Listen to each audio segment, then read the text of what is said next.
안녕하세요. 불강 일동에 살고 있는 신희숙입니다.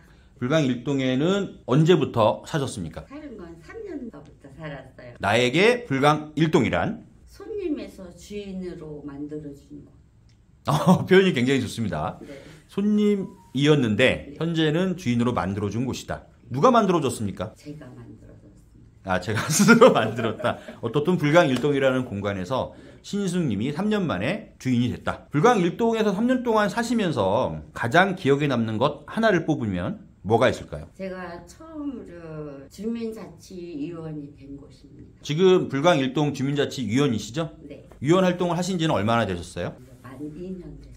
제가 처음 기자 임명받았을 때였습니다. 정말 막연했어요. 또 글을 잘 쓰지도 못했는데 유가원칙에 의해서도 쓴다는 것이 만만치 않았습니다. 그래서 굉장히 고민도 했었는데 많은 걸 배울 수 있는 기회를 줬어요. 그래서 신문 기사를 쓸 수 있는 그 기반을 마련해 줬습니다. 그걸 토대로 직접 내가 인터뷰를 나가고 기사를 쓰고 내가 쓴 기사가 신문에 나왔을 때 정말 그거는 희열에 가까운 기쁨이었습니다. 아마 잊지 못할 것 같습니다. 주민자치 활동을 하면서 많은 기억들이 있을 것 같아요. 불강 일동 주민자치 활동 중에 가장 기억에 남는 사업이나 활동이 있다면 무엇일까요? 불강 일동 마을 기자가 됐던 것입니다. 불강 일동 마을 기자단. 네. 언제부터 하셨습니까? 그러니까 한 1년 반 전요. 그럼 2023년도에도 하셨고 네. 2024년도에도 하신 거네요. 지금 2024년도에는 불강 일동 마을 아카이브 기획단 네. 활동을 하시는 거잖아요. 네. 2년 정도 네, 되셨네요. 맞습니다. 작년에는 어떤 활동을 하셨습니까? 신문을 만들었습니다. 불강 일동에 숨어있는 것들을 찾아내고 그런 작업을 했어요. 불강 일동 자치 프로그램 중에서 건강 워킹이라든지 병원을 인터뷰했었습니다. 요즘 과잉 진료가 문제가 많기 때문에 과잉 진료 없는 정직한 병원을 좀 찾아봤었어요. 그런 병원이 불강 일동에 있습니까? 있습니다. 네. 어딘지 나중에 알려주세요. 네. 그럼 그 병원에 자주 가시겠네요, 지금도? 자주 가는데요. 약은 잘 안 줍니다. 정직한 병원이라. 네. 네, 알겠습니다.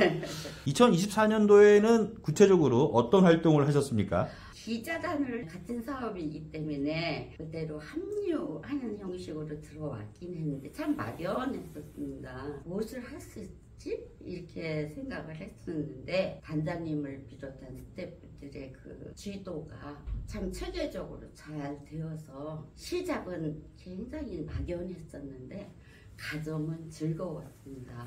2023년도하고 2024년도 중에서 네. 뭐가 더 즐거웠습니까? 글쎄요, 어느 쪽이라고 할 것 없이 양쪽 다 즐거웠었습니다. 불강 일동이 앞으로 재개발이 되는 곳이 굉장히 많잖아요. 네.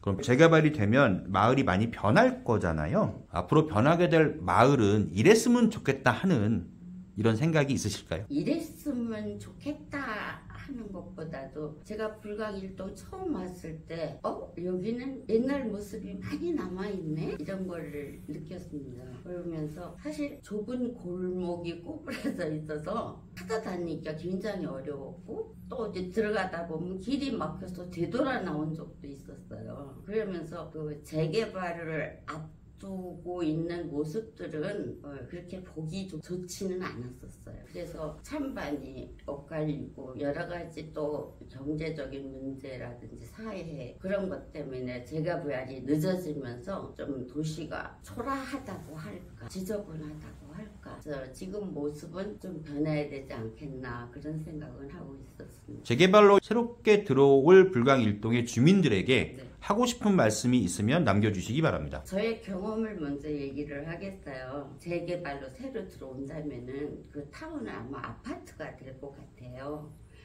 아파트는 되게 그 사생활은 잘 보호가 되지만은 이웃이 없거든요. 저도 엘리베이터 안에서 스치면서 인사하는 그런 손님이었었어요. 자치위원이 되면서부터 마을에 관심을 갖게 되었는데 새로 오시는 분들도 처음에는 저와 같은 입장이 될 것 같아요. 그분들에게 전하고 싶은 말은 적극적으로 마을을 위해서 내가 할 수 있는 일이 무엇일까를 한번 찾아보라고요. 그러면은 주인이 되면은 생활하는 것이 즐거워질 거라고요. 그런 말을 전해드리고 싶습니다. 지금 신희숙님은 즐거우십니까? 삶이? 네, 처음 왔을 때보다는 많이 즐겁습니다. 그렇게 즐겁게 만든 가장 큰 원인은 뭡니까? 사람들과의 교류였다고 생각합니다. 가장 많이 교류한 곳은 어디입니까? 역시 주민자치위원회 봉사하면서였어요. 그럼 주민자치회에 대해서 고마운 마음이 있으시겠네요? 그렇죠. 불광일동 주민자치회 고마움을 말씀으로 표현해 보시기 바랍니다.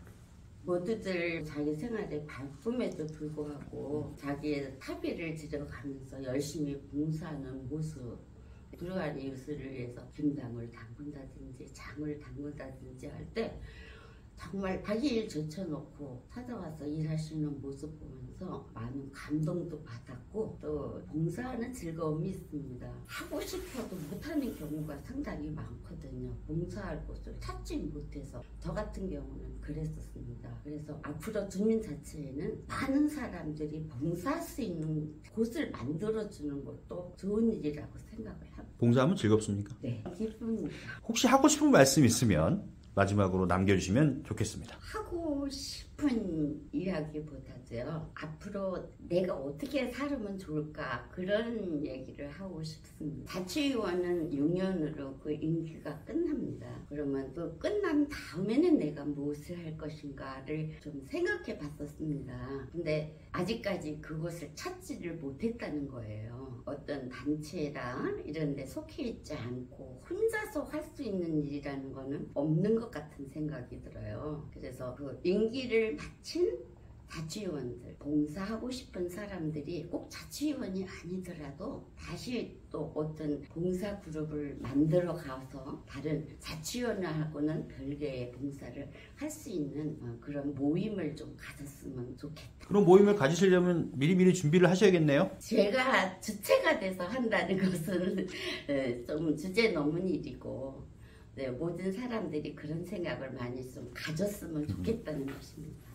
불광일동에 사시는 주민 여러분, 저는 3년밖에 안 되었지만은 불광일동의 주인이 우리 길에서 만나면 서로 반갑게 인사하고 지냈으면 좋겠습니다. 감사합니다.